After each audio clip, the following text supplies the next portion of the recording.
തുമ്പി രാവിലെ കണ്ണു തുറക്കുമ്പോൾ അവൻ അരികിലുണ്ട്. അവളെയും പൊതിഞ്ഞു പിടിച്ചുകൊണ്ട് സുഖമായൊരു ഉറക്കം. തുമ്പിയുടെ ചുണ്ടിൽ ഒരു പുഞ്ചിരി വിരിഞ്ഞു. വല്ലാത്തൊരു ഓമനത്തമുണ്ടവന്. അവൾ ഒരുപാട് ഇഷ്ടത്തോടെ അവൻ്റെ കവളിൽ ഉമ്മ വെച്ചു. പെണ്ണെ ഒന്നുകൂടി അടക്കി പിടിച്ചുകൊണ്ട് അവളുടെ മാറിലേക്ക് മുഖം അമർത്തി വെച്ചു അവൻ കിടന്നു. അതെ വീക്കപ്പ്, നമുക്ക് കോളേജിൽ പോവണ്ടേ? നോ, ഇന്ന് പോവണ്ട. അയ്യോ, ഇന്ന് പോകണം തർശാ, നാളെയും മറ്റന്നാളും ലീവല്ലേ. സോ ഇന്ന് എന്തായാലും പോകണം. നോ ബേബി, ഇന്നെനിക്കിപ്പം വേണം നീ. കൊഞ്ചല ചെക്ക, എഴുന്നേറ്റേ. നിന്റെ ഉറക്കം കണ്ടാൽ തോന്നലോ രാത്രി മുഴുവനും ഉറക്കം കളഞ്ഞ് എന്തോ പണിയായിരുന്നെന്ന്. ഒരു നിമിഷം ഞെട്ടലോടെ മിഴികൾ വലിച്ചു തുറന്ന് അവളെ നോക്കിയവൻ. വാട്ട്? തുമ്പിയാണ്. അവൻ്റെ ഞെട്ടൽ കണ്ടിട്ട് പെണ്ണിന് സംശയം. നത്തിങ്. ചെക്കൻ ചിണുങ്ങിക്കൊണ്ട് തുമ്പിയുടെ കവളിൽ അമർത്തി ചുംബിച്ചു. കൂടുതൽ ആലോചിക്കാനുള്ള ക്യാപ്പങ്ങ് കളഞ്ഞതാണവൻ. മേജർ മഹാദേവൻ്റെ മോളല്ലേ, അതിൻ്റെ ഗുണം ഉണ്ടാകും. അത് തനിക്ക് നല്ലതിനല്ലെന്ന് അവനറിയാം. അയ്യോ ദർശ, ഇതെന്തു പറ്റിയതാ? ബ്ലഡ്? തുമ്പി അവൻ്റെ കൈ പിടിച്ചുകൊണ്ട് ചോദിച്ചതും ശിവ തൻ്റെ മിഴികൾ ഇറക്കി അടച്ചു. ദർശ, അത് ഇന്നലെ ഒരു ഗ്ലാസ് പൊട്ടിയതാ, പെറുക്കി കളയുമ്പോൾ കയ്യിൽ കൊണ്ടു. അവളുടെ മുഖത്ത് നോക്കാതെയാണ് അവൻ്റെ മറുപടി. കയ്യിൽ പറ്റിയ മുറിവ് ശ്രദ്ധിക്കുന്നതിനിടയിൽ അതൊന്നും തുമ്പി അറിഞ്ഞതുമില്ല. വേദനയുണ്ടോ ദർശ? മുറിവിലേക്ക് നോക്കി ആദ്യയോടെ ചോദിക്കുന്നവൾ. അവൻ്റെ മിഴികൾ അവളുടെ മുഖത്തുള്ള സങ്കടത്തിലേക്ക് നോക്കി നിന്നു. അവളത് ചോദിക്കുന്നത് വരെ ആ മുറിവിന് നോവ് തോന്നിയിരുന്നില്ല. പക്ഷേ ഇപ്പോൾ നോവുന്നുണ്ട്.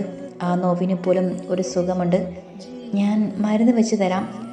പറയിലും ഫസ്റ്റ് എയ്ഡ് ബോക്സ് എടുക്കാൻ ഓടലും കഴിഞ്ഞു പെണ്ണ്. അവൾ പോയ വഴി നോക്കിയിരിപ്പാണ് ശിവ. താങ്ങാൻ ആളുണ്ടാകുമ്പോഴല്ലേ തളർച്ചയും ഉണ്ടാകൂ എന്നാരോ പറഞ്ഞത് ഓർമ്മ വന്നവന്. ഒരേ സമയം സന്തോഷവും സങ്കടവും അവനെ പൊതിഞ്ഞു. മനുഷ്യനായിരുന്നോ താൻ? സ്വയമേ ചോദിച്ചു പോയവൻ. വേദനകളും നോവുകളും സങ്കടങ്ങളും ഒന്നും ഇല്ലാത്തൊരു ജന്മം. ആരോടും ഒന്നിനോടും ഭയം തോന്നാത്ത, എതിരെ നിൽക്കുന്നവൻ്റെ കണ്ണിലെ ഭയം ആസ്വദിച്ച് ജീവിച്ചവൻ. കയ്യിലെ മുറിവിലേക്ക് ഉറ്റുനോക്കിയവൻ. അപ്പോഴേക്കും ഒരുവളത് പിടിച്ച് ക്ലീൻ ചെയ്യാൻ തുടങ്ങിയിരുന്നു. ശ്രദ്ധിക്കണ്ടേ ദർശ? നോക്കേ, മുറിവ് പറ്റിയില്ല ഇപ്പോൾ. ശാസിക്കുന്നുണ്ട് തുമ്പി. അവനൊരു കൗതുകത്തോടെ അവളെ നോക്കിയിരുന്നു. മുറിവിൽ മരുന്ന് വെച്ച് അതിലേക്ക് ഊതിക്കൊണ്ടിരിക്കുവാണ് പെണ്ണ്. ഗോഡ്, നിനക്ക് നേർന്നില്ലേ? തുമ്പി മിഴികൾ ഉയർത്തി അവനെ നോക്കി. അവിടെ തിളങ്ങുന്ന മിഴികളോടെ അവളെ നോക്കിയിരിപ്പാണ് ചെക്കൻ. തുമ്പിയുടെ കണ്ണ് മിഴിഞ്ഞു. നിന്റെ സ്ഥാനത്ത് ഞാനായിരുന്നെങ്കിൽ ഇപ്പോൾ കരഞ്ഞു വിളിച്ച് ആകെ അലമ്പാക്കിയനെ. ഇളിച്ചുകൊണ്ട് പറയുന്നവളെ കാണി അവന് ചിരി വന്നു. ഇന്നിനി പോവണ്ട. തുമ്പി പറഞ്ഞതും അവൻ്റെ മിഴികൾ ഒന്ന് തിളങ്ങി. അവനും അതാണല്ലോ വേണ്ടത്. എന്നാ എൻ്റെ പൊന്ന്, കുറച്ച് നേരം കൂടി ഉറങ്ങ്. ഞാൻ അപ്പോഴേക്കും ബ്രേക്ക്ഫാസ്റ്റ് ഉണ്ടാക്കാം. മുറിവെല്ലാം ഡ്രസ് ചെയ്ത് തുമ്പി വലിയ കാര്യം പോലെ പറഞ്ഞതും അവൻ്റെ കണ്ണെന്ന് കുറുകി. ഒരു ചായ ഇടാൻ പോലും അറിയാത്ത ആളാണ് ബ്രേക്ക്ഫാസ്റ്റ് എന്നൊക്കെ പറയുന്നത്. നീ ഇങ്ങനെ നോക്കണ്ട. കോഫി ഉണ്ടാക്കാനും 4 ബ്രെഡ് റോസ്റ്റ് ചെയ്യാനും എനിക്കറിയാം. ഇളിച്ചുകൊണ്ട് പറയുന്നവളെ ഒരു കൈ കൊണ്ട് വലിച്ച ബെഡിലേക്ക് ഇട്ടവൻ അവൾക്ക് മുകളിലായി അമർന്നു. മിഴിച്ച് നോക്കുന്നുണ്ടോ പെണ്ണ്? നീ എന്നെ വല്ലാതെ ഭ്രാന്ത് പിടിപ്പിക്കുന്നു വേദ. അവളുടെ കവളിൽ കുത്തിപ്പിടിച്ച് വിടർന്ന ചുണ്ടിലേക്ക് നോക്കിയവൻ അവിടെ നിന്ന് അമർത്തി ചുംബിച്ചുകൊണ്ട് അവളുടെ കഴുത്തിലെ മുഖം പൂഴ്ത്തി വെച്ചവൻ. ശക്തമായി കിതയ്ക്കുന്നുണ്ട് ഇരുവരും. മിഴികളടച്ച് തുമ്പി അവൻ്റെ മുടിയിൽ തഴുകി. ഇപ്പോൾ നിനക്ക് ഭ്രാന്ത് വരാൻ ഞാനൊന്നും ചെയ്തില്ലല്ലോ. കുറച്ച് സമയം കഴിഞ്ഞതും പെണ്ണിന് സംശയം. സ്വാഭാവികമാണ്. കുഞ്ഞൊരു കള്ളച്ചിരിയുടെ മുഖമുയർത്തി അവളെ നോക്കിയവൻ. തുമ്പി പുരുക്കമുയർത്തി എന്തെന്നതുപോലെ അവനെ നോക്കി. അതുണ്ടല്ലോ, നീ ഇങ്ങനെ വെറുതെ നിന്നാൽ പോലും എനിക്ക് ചിലപ്പോൾ ഭ്രാന്ത് തോന്നും. കുറുമ്പോടെ പറയുന്നവനെ നോക്കി വീണ്ടും തുമ്പിയുടെ കണ്ണു മിഴിഞ്ഞു. നിന്നെ ഞാൻ മാറങ്ങോട്ട്. വീണ്ടും നിന്ന് ചിണങ്ങുന്നവനെ തള്ളി മാറ്റിക്കൊണ്ട് പറഞ്ഞതും അവനൊരു ചിരിയോടെ അവളെ മുറുക്ക പുണർന്നു.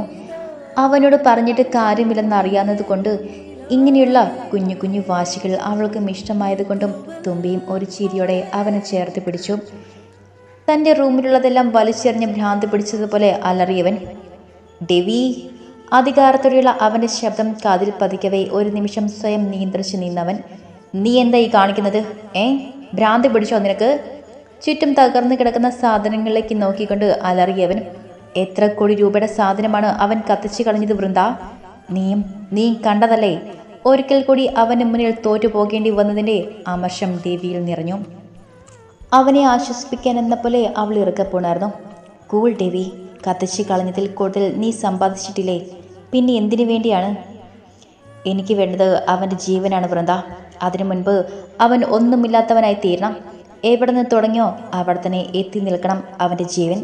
വല്ലാത്തൊരു പകയോടെ അവൻ മുരണ്ടു. ഭയമാണ് അവൾക്ക് തോന്നിയത്. എതിരെ നിൽക്കുന്നത് യാതൊരു ദയമില്ലാത്ത ചെകുത്താനാണ്. ശിവയുടെ മുഖം ഓർക്കാൻ പോലും ഭയം തോന്നി അവൾക്ക്. എന്ത് ചെയ്യുവാൻ? ചെറുതായി വീർത്തു തുടങ്ങിയ വയറിൽ അവളുടെ കൈകൾ കൊണ്ട് പൊതിഞ്ഞു പിടിച്ചു. ഡെവി, നമുക്കിത് ഒന്നും വേണ്ട, തിരിച്ചു പോവാം. എന്നെയും നമ്മുടെ കുഞ്ഞിനെയും ഓർത്തെങ്കിലും നീ എന്നെ അനുസരിക്ക്. അവളുടെ കണ്ണ് നിറഞ്ഞു. അവൻ്റെയും. അത്ര വേഗം മറക്കാനാകുന്നത് അല്ല വൃന്ദ. എൻ്റെ പപ്പ, അവനില്ലാതെയാക്കിയത് എൻ്റെ പപ്പയാണ്. അവനെ ഞാൻ വെറുതെ വിടണമെന്നാണോ നീ പറയുന്നത്? അലറുകയായിരുന്നു അവൻ. ഒരു നിമിഷം അവളും ഒന്ന് ഭയന്നു. പകയും പ്രതികാരവും കൊണ്ട് അവൻ്റെ കണ്ണ് മൂടപ്പെട്ടിരുന്നു എന്ന് മനസ്സിലായി അവൾക്ക്. താൻ എന്തു പറഞ്ഞാലും ഇനി അനുസരിക്കില്ലെന്നും.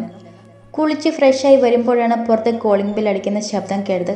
ഒരു നിമിഷം ആർന്ന ചിന്തയോടെ നിന്ന് ശിവ ചെന്ന് ഡോർ തുറന്നു. മുന്നിൽ നിൽക്കുന്നവരെ കാണി അവനൊരു സംശയത്തോടെ നോക്കി. ഞങ്ങൾ അകത്തേക്ക് വന്നോട്ടെ? ആദിയാണ്. കുറച്ച് പേടിയോടെയാണ് പെണ്ണിൻ്റെ ചോദ്യം. ശിവ അവരെ നിന്ന് നോക്കിക്കൊണ്ട് വരാൻ പറഞ്ഞു. അകത്തേക്ക് നടന്നു. ആറും വരി വരിയായി തന്നെ ഉള്ളിലേക്ക് കയറി. വരാൻ കാണിച്ച ധൈര്യമൊന്നും അഞ്ചിനും ഇപ്പോൾ ഇല്ല. അച്ചു പിന്നെ കൂളാണ്. അവൻ്റെ തുമ്പിയുടെ ദർശനല്ലേ എന്നൊരു തോട്ട്. ആദ്യ റൂമിൽ നിന്നും പുറത്തേക്ക് വന്ന തുമ്പിയുടെ മിഴികൾ വിടർന്നു. ആദ്യയെ കണ്ടതിന് ശേഷമാണ് സോഫയിൽ നിറഞ്ഞിരിക്കുന്ന ബാക്കി അഞ്ചിനെയും കാണുന്നത്. തുള്ളിച്ചാടിക്കൊണ്ട് അവർക്കരികിലേക്ക് ഓടി ചെല്ലുന്നവളെ കാണി ഇവിടെ എഴുത്തിൻ്റെ മുഖം കുട്ടിക്കാലം പോലെ വീർത്തു വരുന്നത് അവളോട്ട് കണ്ടതുമില്ല. ഇത് വല്ലത സർപ്രൈസായി പോയല്ലോ. ഫ്ലാറ്റ് എങ്ങനെ കണ്ടുപിടിച്ചു? അഫിയേട്ടൻ പറഞ്ഞു തന്നതാണോ? എന്തായാലും ഞാൻ ഹാപ്പിയായി. ഇന്ന് കാണാൻ പറ്റിയില്ലെങ്കിൽ പിന്നെ 2 ദിവസം കഴിഞ്ഞാലേ പറ്റുമെന്ന് കരുതിയിരിക്കുമായിരുന്നു. ഒരുപാട് ചോദ്യങ്ങളുമായി അവരെ ഒന്നിച്ചു കണ്ട സന്തോഷത്തിൽ തുമ്പി അടുത്തേക്ക് ചെന്നു. അവരും അത്രയും ഇഷ്ടത്തോടെ അവൾക്ക് മറുപടി കൊടുക്കുന്നുമുണ്ട്. പക്ഷേ ഈ പറയുന്ന ഡയലോഗിനുമെല്ലാം താൻ വലിയ വില കൊടുക്കേണ്ടി വരുമെന്ന് തുമ്പി അറിയാതെ പോയി. മൂർത്തി, നമ്മൾ വിചാരിക്കുന്നതിനും അപ്പുറമാണ് കാര്യങ്ങൾ. ഡെവിക്ക് വേണ്ടി പിടിച്ചെടുത്ത കണ്ടെയ്നേഴ്സ് അത് അവൻ്റെ ആയിരുന്നോ? പറയുമ്പോൾ പോലും വർമ്മയുടെ ശബ്ദം വിറച്ചു. ഭയം. കുഴിച്ചു മൂടിയതെല്ലാം അവൻ പുറത്തെടുത്ത് കഴിഞ്ഞു എന്നുള്ള ഭയം. ഇന്നോളം ചെയ്തു കൂട്ടിയതിൽ ഏറ്റവും വലിയ പാപത്തിൻ്റെ ഫലം. ജീവനോടെ വന്ന് മുന്നിൽ നിൽക്കുമ്പോൾ വല്ലതെ പതറിപ്പോയിരുന്നു അയാൾ. മൂർത്തിയും അതേ അവസ്ഥയിലാണ്. കഴിഞ്ഞ രാത്രി നടന്ന സംഭവങ്ങളെല്ലാം ഓർക്കെ അയാളുടെ ശരീരം വിയർപ്പിൽ കുതിർന്നു. ഇത്രയില്ലാത്ത ചെറുക്കനെന്ന് കരുതി വെറുതെ വിട്ടവനാണ് ചെകുത്താനെപ്പോലെ മുന്നിൽ വന്നു നിന്നത്. അവനെയോർക്കെ ആ കണ്ണിൽ നിറഞ്ഞു നിന്ന വന്യതയോർക്കെ മിഴികൾ ഇറക്കി അടച്ചു മൂർത്തി. യാദവ്, അവനെ വിളിക്ക്. എത്രയും വേഗം എല്ലാം അറിയിക്ക്. തുമ്പിയുടെ കാര്യം പോലും ഇനി മറച്ചു വയ്ക്കേണ്ടതില്ല. അവനില്ലാതെ നമുക്കൊന്നും ചെയ്യാനാവില്ലിനി. മൂർത്തി എന്തോ ഓർത്തതുപോലെ ഞെട്ടി കണ്ണു തുറന്നുകൊണ്ട് പറഞ്ഞു. പറയുമ്പോൾ അത്രയും തലേന്ന് രാത്രിയിലായിരുന്നു അവരുടെ ചിന്തകൾ. ജോൺ സാമുവൽ മാളികകൾ, മൂർത്തിയുടെയും വർമ്മയുടെയും ഇല്ലീഗൽ ബിസിനസിൻ്റെ എല്ലാം പാർട്ട്ണർമാരിൽ ഒരുവൻ. രാഷ്ട്രീയ കുപ്പായത്തിൻ്റെ മറവിൽ ചെയ്തു കൂട്ടുന്ന നെറികളുടെ പങ്ക് പറ്റുന്നവൻ. കല്യാണം കഴിഞ്ഞതിന് ശേഷമാണ് ജോൺ മൂർത്തിയും വർമ്മയുമായുള്ള പാർട്ട്ണർഷിപ്പ് അവസാനിപ്പിച്ച് ഡൽഹിയിൽ സെറ്റിലാവുന്നത്. ചുരുങ്ങിയ വർഷങ്ങൾ കൊണ്ട് അറിയപ്പെടുന്ന ഒരു ബിസിനസ്മാനായി തീർന്ന ജോണിൻ്റെ തകർച്ച കഴിഞ്ഞ കുറച്ച് വർഷങ്ങൾ കൊണ്ടാണ് സംഭവിച്ചത്. അതിന് പുറകെ തന്നെ ഒരു ആക്സിഡന്റ് രൂപത്തിൽ മരണവും. ദുരൂഹതകൾ ഏറെ ബാക്കിയാക്കിക്കൊണ്ട് മുകളിൽ നിന്നുമുള്ള പ്രഷർ കാരണം ഡൽഹി പോലീസ് ജോണിൻ്റെ കേസ് ഒരു നോർമൽ ആക്സിഡൻ്റായിട്ട് ക്ലോസ് ചെയ്യേണ്ടി വന്നു. വിദേശത്ത് കുടുംബമായി കഴിയുന്ന മകൻ ഡേവിഡ് ജോൺ അപ്പൻ്റെ മരണമറിഞ്ഞ് അതിന് പിന്നാലെയായിരുന്നു. എളുപ്പത്തിൽ തെളിക്കാൻ സാധിക്കുന്ന ഒരു മർഡർ തന്നെയായിരുന്നു അത്. എന്നിട്ടും ആക്സിഡൻ്റായി ക്ലോസ് ചെയ്യപ്പെട്ടപ്പോൾ തന്നെ അതിന് പുറകിൽ അതിലും വലിയൊരു ശക്തി ഉണ്ടാകുമെന്ന് ഉറപ്പായിരുന്നു അവന്. അന്വേഷിച്ചു. ഒടുക്കം കണ്ടെത്തി. ഡേവിഡ് ഡോൺ എന്ന് വിളിപ്പേരുള്ള തൻ്റെ അനിയനവൻ മാത്രം പ്രായമുള്ള ഒരു ചെറുപ്പക്കാരൻ. അന്നു മുതൽ പ്രതികാരത്തിനും കാത്തിരിക്കുകയായിരുന്നു ഡെവി. അതിനായി പലപ്പോഴായി അവൻ തകർക്കാൻ ശ്രമിച്ചു. തോൽവി സമ്മതിച്ചതാണ്. ഒടുക്കം 1 വർഷത്തോളമായി അവൻ കേരളത്തിലാണെന്ന് അറിഞ്ഞതും അപ്പൻ്റെ സുഹൃത്തുക്കളായിരുന്ന മൂർത്തിയും വർമ്മയും കൂട്ടുപിടിച്ചതാണ് അവൻ. അവരുടെ സഹായത്തിലാണ് കൊച്ചിയിലെത്തിയ ഡേവിഡിൻ്റെ കണ്ടെയ്നർ പിടിച്ചെടുത്ത് ഗോഡൌണിൽ എത്തിച്ചതും. കണ്ടെയ്നറിനുള്ളിൽ എന്താണെന്ന് മനസ്സിലായതും മൂർത്തിയുടെയും വർമ്മയുടെയും മിഴികൾ ആർത്തിയോടെ വിടർന്നു. വിദേശ മാർക്കറ്റിൽ കോടികൾ വില മതിക്കുന്ന വെപ്പോൺസ് എത്രയ്ക്ക് സമ്പാദിച്ചു കൂട്ടിയിട്ടും ആർത്തിയടങ്ങാത്ത 2 ജന്മങ്ങൾക്ക് അത് സന്തോഷമായിരുന്നു. ഡെവി പറഞ്ഞതുപോലെ അത്ര ബുദ്ധിമുട്ടുള്ള കാര്യമൊന്നും ആയിരുന്നില്ല വർമ്മേ. കണ്ടെയ്നറിൻ്റെ ഡ്രൈവർക്ക് ഓഫർ ചെയ്ത പണം കൊണ്ട് തന്നെ കാര്യം സാധിച്ചു. സാധനം ഇവിടെ നമ്മുടെ ഗോഡൌണിലെത്തി. പിന്നെ എത്ര വലിയ ഡോൺ എന്ന് പറഞ്ഞാലും ഇന്നലെ പെയ്ത മഴയ്ക്ക് കുരുത്തതല്ലേ. അതും വെച്ച് നമ്മളോട് ഏറ്റുമുട്ടിയാൽ പടുമണ്ണം തന്നെയാകും അവനും. മൂർത്തിയുടെ വാക്കുകൾ കൂടെ പിടിച്ചുകൊണ്ട് വർമ്മയും ഒന്ന് പുച്ഛിച്ചു. എന്നാലും എത്ര ധൈര്യമുണ്ടായിട്ടാവും അവൻ ഇത്രയും വലിയൊരു ഡീൽ ഏറ്റെടുത്തത് തന്നെ. മൂർത്തിയുടെ മുഖത്ത് അതിൻ്റെ അത്ഭുതമുണ്ട്. പറഞ്ഞെങ്കിൽ പോലും വർമ്മയുടെയും ഇരുവരുടെയും മദ്യസേവ തുടരെ. അടുത്ത നിമിഷം ഇരുട്ടിൻ്റെ നിശബ്ദതയെ കീറി മുറിച്ചുകൊണ്ട് അവൻ്റെ ബൂട്ടിൻ്റെ ശബ്ദം ഗോഡണിൽ ഉയർന്നു കേട്ടു. ഒപ്പം ഒരു ചൂളം വിളിയും.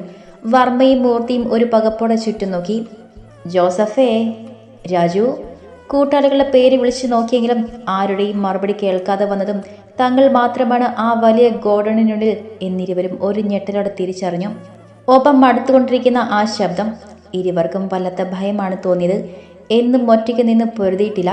പിന്നിൽ നിന്നും കുത്തി വീഴ്ത്തിയും ചതിച്ചുമാണ് ശീലം. അങ്ങനെയുള്ളവർക്ക് മരണത്തിന് പോലും ഭയമില്ലാത്തവൻ മുന്നിൽ വന്ന് നിന്നാൽ ഉണ്ടാകുന്ന അവസ്ഥ, അതിലൂടെയായിരുന്നു അവർ ഓരോ നിമിഷവും കടന്നു പോയിക്കൊണ്ടിരുന്നത്. വെളിച്ചത്തിന് നേരെ നിഴൽ പോലെ അവൻ്റെ രൂപം. മുഖം മനസ്സിലാക്കാൻ ഇരുവർക്കും സാധിച്ചില്ല. ആരാ നീ? ചോദിക്കുമ്പോൾ വർമ്മയുടെ ശബ്ദം ഒന്ന് വിറച്ചു. അകാരണമായ ഭയം അതായിരുന്നു അവരിൽ. എന്തിനും ഇവനെ ഭയക്കുന്നു എന്നറിയില്ല. ഇൻഫാക്റ്റ് അവൻ ആരെന്ന് പോലും അറിയില്ല. ചോദിച്ചത് കേട്ടില്ലേ? ആരാ നീ? ഒരു കഥ സൊല്ലട്ടുമാ? ഗാംഭീര്യം നിറഞ്ഞ അവൻ്റെ ശബ്ദം. കണ്ണിൽ തുളച്ചു കയറുന്ന വെളിച്ചത്തിൽ മിഴികൾ ഇറക്കി അടച്ചു തുറന്നതും മുന്നിലായി നിൽക്കുന്നവൻ്റെ തീഷ്ണ മിഴികൾ കാണി ഇരുവരും ശ്വാസമെടുക്കാൻ പോലും മറന്നു. നീ മനസ്സിലാക്കി കളഞ്ഞല്ലോ മുത്തശ്ശ. പുച്ഛത്തോടെ ചിരിച്ചവൻ. അവൻ്റെ വാക്കിലെ പരിഹാസം. എന്നാൽ വർമ്മയും മുത്തശ്ശനെന്ന് വിളിച്ചത് കേട്ടതും മൂർത്തി ഒരു ഞെട്ടലോടെ തറഞ്ഞു നിൽപ്പാണ്. ഒരിക്കൽ കൊല്ലാൻ കൊടുത്തവനാണ് ഇന്ന് ജീവനോടെ മുന്നിൽ നിൽക്കുന്നത്. ഭയം ഒന്നാകെ അയാളെ വരിഞ്ഞു മുറുക്കി. നിനക്ക് എന്താ വേണ്ടത്? നിന്റെയൊക്കെ ജീവൻ. അത്ര നേരം ഉണ്ടായിരുന്ന പരിഹാസം അവരിൽ നിന്നും അകന്നു മാറിയത് അവർ അറിഞ്ഞു. ഭയം സീലുകളിൽ ഒന്നായി പടർന്നു കയറുന്ന പോലെ. ഏയ്, ഇപ്പോഴിങ്ങനെ ഭയന്ന് നിൽക്കണ്ട. അത്ര വേഗം ഞാൻ കൊല്ലില്ല. പതിയെ. വേദന അറിഞ്ഞ് വന്യമായ ആ കണ്ണുകളൊന്ന് തിളങ്ങി. പകയും പ്രതികാരവുമെല്ലാം ആ മിഴികളിൽ നിറഞ്ഞു. John Samuel Maliyekkal. അയാളെ തീർത്തത് ഞാനാണ്. ശരിയെന്ന് ചിരിച്ചു. സ്റ്റാർട്ടിങ് അതായിരുന്നില്ല. ദേവ് മഹേന്ദ്രൻ. അയാളെല്ലാം എനിക്ക് കാണിച്ചു തന്നത് അയാളാണ്. പകയോടെ അവരെ നോക്കിയവൻ. ദേവിൻ്റെ പേര് കൂടി കേട്ടതും അവരുടെ ഭയം പൂർണ്ണമായി. എന്തിനെയാണോ മൂടി വയ്ക്കാൻ ആഗ്രഹിച്ചത് ആ സത്യം അവൻ തിരിച്ചറിഞ്ഞിരിക്കുന്നു. ഈ കണ്ടെയ്നർ വെറുതെ 5 ലക്ഷം രൂപ കൊടുത്ത് ഇത്ര വേഗം ഇവിടെ എത്തിയത് എങ്ങനെയാണെന്ന് ചിന്തിച്ചില്ലേ നിങ്ങൾ? ശിവയുടെ ചോദ്യത്തിന് ഉത്തരമില്ലാതെ പരസ്പരം നോക്കിയവർ. അത്രയ്ക്ക് ചിന്തിക്കാനുള്ള ബുദ്ധിയൊന്നും രണ്ടുപേർക്കും ഇല്ലെന്ന കാര്യം ഞാൻ മറന്നു. പരിഹസിച്ചുകൊണ്ട് അവരെ നോക്കിയവൻ. ഉമ്മി നിറക്കാൻ പോലും ഭയന്നുള്ള അവരുടെ നിൽപ്പ്.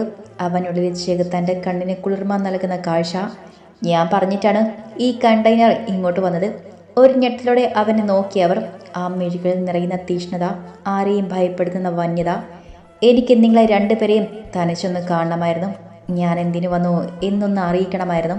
മുരളുന്ന പോലെയുള്ള വാക്കുകൾ. മറ്റൊരു ഭാവമാണ് അവനിൽ. ചെകുത്താൻ. നിഷ്കളങ്കമായ മുഖത്തിന് പിന്നിൽ അവൻ ഒളിപ്പിച്ചു വെച്ച ചെകുത്താൻ. കഴിഞ്ഞുപോയ രാത്രിയുടെ ഓർമ്മയിൽ ഇരുവരും മുഖത്ത് പൊടിഞ്ഞു തുടങ്ങിയ വിയർപ്പ് ഒപ്പിയെടുത്തു. അവൻ എന്തിനു വന്നു എന്നും അവൻ്റെ ലക്ഷ്യം എന്തായിരുന്നുവെന്നും ഇപ്പോൾ അവർക്കും വ്യക്തമാണ്. ആ സത്യം ചുറ്റുമുള്ളവർ അറിഞ്ഞാലുണ്ടായേക്കാവുന്ന വിപത്തിനെക്കുറിച്ച് ഓർക്കെ ഇരുവരുടെയും സീലുകളിൽ ഭയം പടർന്നു പിടിച്ചു. ചിരിയുടെ കൂട്ടുകാർക്കൊപ്പം ഇരിക്കുന്നവളെ കാണി മുഖം വീർപ്പിച്ചു വെച്ചവൻ. തുമ്പിയുടെ കൈകൾ അച്ചുവിൻ്റെ കയ്യിൽ മുറുകെ പിടിച്ചിട്ടുണ്ട്. ഓരോ നിമിഷവും അവളെ അവരിൽ നിന്നുമെല്ലാം പറിച്ചു മാറ്റി എവിടേക്കെങ്കിലും കൊണ്ടുപോകാൻ തോന്നിയവന്. തൻ്റെയാണ്, തൻ്റെ മാത്രമാണെന്ന ഭ്രാന്ത്. വേറൊരാൾ പോലും അവളെ സ്നേഹിക്കരുത് എന്ന വാശി.